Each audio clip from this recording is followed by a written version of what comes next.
Saudara, bahkan kebohongan saat ini sudah membudaya. Negeri kita ini lagi darurat kebohongan.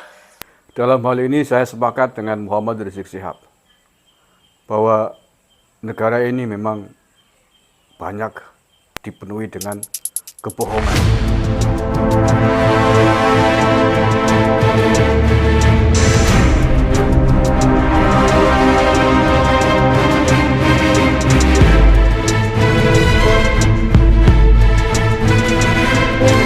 Assalamualaikum warahmatullahi wabarakatuh.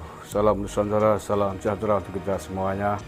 Salam, Om Swastiastu, Namo Buddhaya, salam kebajikan rahayu. Saudara-saudaraku sebangsa setanah air yang saya cintai, saya banggakan, bertemu lagi dengan saya, Agus Mar, dari lereng Gunung Slamet di Banyumas, Jawa Tengah. Hari ini, hari Kamis, tanggal 21 Juli 2022. Apa kabar semuanya? Saya doakan semua sehat-sehat selalu, berkah selalu. Amin ya rabbal alamin. Di balik kontroversi pernyataannya Muhammad Rizik Syihab, tapi ada satu hal yang saya sepakat. Dia mengatakan bahwa negara ini darurat kebohongan. Disampaikan kemarin pada saat jumpa pers usai bebas dari penjara. Dalam hal ini saya sepakat dengan Muhammad Rizik Syihab bahwa negara ini memang banyak dipenuhi dengan kebohongan, dengan hoax, dengan ujaran kebencian, fitnah. Sudah cukup lama negara ini dihujani, ditaburi sejumlah fitnah, hoax, ujaran kebencian, kebohongan yang dilakukan tidak saja oleh orang-orang biasa, tetapi juga kebohongan-kebohongan yang dilakukan oleh banyak tokoh di negeri ini. Dari tokoh politik, elit-elit negara, tokoh-tokoh, ulama, tokoh masyarakat, bahkan mohon maaf, aparat kita. Dalam hal ini sekali lagi saya sepakat bahwa banyak kebohongan, banyak ujaran kebencian, banyak hoax yang hari ini mengotori aura tanah air Indonesia. Terlalu banyak contoh kalau disebutkan satu persatu. Beberapa saja saya ingin saya sebutkan. Banyak orang di luar sana mengatakan bahwa negara ini akan bangkrut. Negeri ini akan menyusul seperti Sri Lanka. Ini belum lama kan? Semua itu bohong. Faktanya negara ini baik-baik saja. Ada banyak perbedaan secara substansial antara negeri kita dengan Sri Lanka. Indonesia sedang baik-baik saja dan tidak bangkrut seperti Sri Lanka. Presiden Jokowi bahkan juga menjadi sasaran kebencian, hoax, kebohongan yang luar biasa oleh para pembencinya. Sudah sejak sekitar tahun 2014 yang lalu, ketika beliau maju menjadi calon presiden yang pertama kalinya. Sampai hari ini, masih saja Pak Jokowi diserang, difitnah, diframing dengan segala macam kebencian dan kebohongan.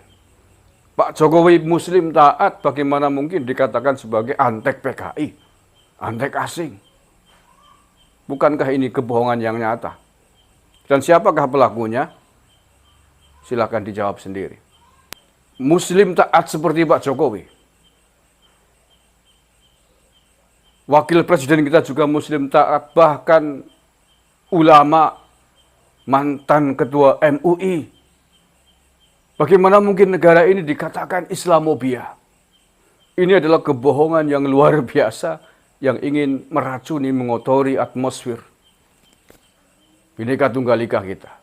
Indonesia tidak ada Islamofobia. Negara dengan mayoritas Muslim, sangat ramah dengan keislaman yang moderat. Hanya orang-orang radikal yang mengatakan bahwa negara ini Islamofobia. Bukan Islamofobia, tapi radikalismofobia. Iya. Mereka bohong terhadap banyak orang yang belum tahu. Berbohong bahwa katanya negara ini Islamofobia, anti-Islam. Bohong besar. Indonesia tidak mungkin anti-Islam. presiden dan wakil presidennya muslim taat, para menteri-menterinya, anggota DPR seluruhnya mayoritas muslim. Bagaimana mungkin dikatakan Islamofobia? Kebohongan yang luar biasa. Dana umat dikumpulkan, katanya untuk membantu bencana alam, untuk membantu fakir miskin. Juga disimpangkan, bohong. Dana umat dikumpulkan dari seluruh penjuru tanah air, digunakan untuk memperkaya diri. Elit-elitnya, pengurusnya, bahkan disimpangkan, dikirimkan ke luar negeri untuk gerakan terlarang. Adalah kebohongan yang luar biasa. Para tokoh agama kita juga tidak luput dari bencana kebohongan-kebohongan ini. Berapa jumlah kasus? Bahkan di pondok pesantren yang mestinya diajari pendidikan agama. Berapa kasus yang sudah terungkap? Kasus pencabulan terhadap santri-santrinya. Ada yang sudah divonis, ada yang sedang dalam proses. Kebohongan yang melanda tokoh-tokoh agama kita. Bahkan yang katanya tokoh besar, pemimpin umat, melakukan kebohongan sampai di penjara. Rumah sakitnya juga ikut bohong. Jadi sepakat. Betul apa yang dikatakan oleh Muhammad Rizik Syihab, bahwa kita darurat kebohongan. Ada tokoh besar, pengikutnya banyak sekali.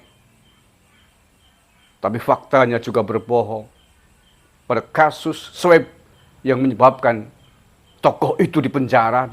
Elit-elit negara kita, pengambil kebijakan, menteri, menyimpangkan dana umat, mengkorupsi dana umat, dana rakyat, tidak menggunakan sebagaimana mestinya, berbohong. Bahkan aparat keamanan kita menurut saya juga melakukan kebohongan. Katanya kita anti intoleran, kita anti radikal, anti terorisme.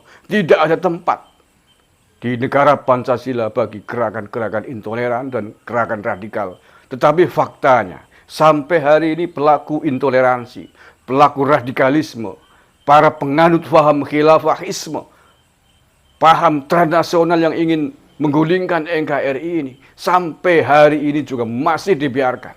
Bukankah mereka bohong?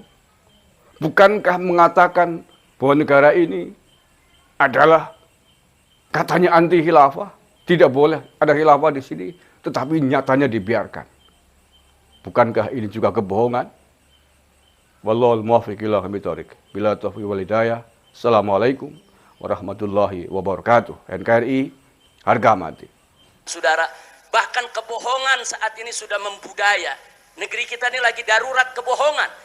Karena itu sekali lagi yang ingin saya sampaikan di sini, saudara, apakah itu darurat kebohongan, apakah itu darurat korupsi, apakah itu darurat kezaliman, apakah itu darurat utang, apakah itu darurat ekonomi, dan lain sebagainya, maka kuncinya, yuk sama-sama kita obati semua itu dengan revolusi akhlak.